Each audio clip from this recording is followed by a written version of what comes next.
Okay, here we go with another observation lesson. Look keenly. Do you notice that those teeth are not flat? They have peaks and valleys, specially designed that way to help us crush our food really well. Look again. Peaks and valleys. We see them routinely, except when people are grinding their teeth. They'll tell you they may be cracking ice, they may be cracking bones, they may be chewing hard foods. None of those things cause those peaks to get flat. But rubbing two hard surfaces together constantly, as in grinding, aka Bruxism, will make those peaks become flat.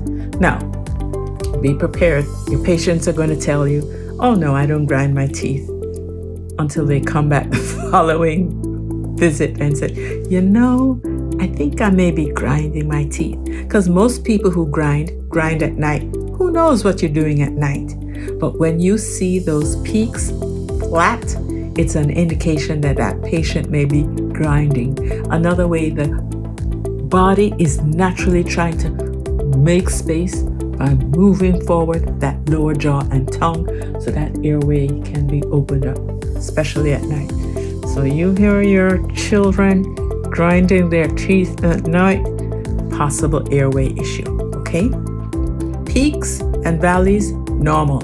Flat planes of the back teeth, not normal.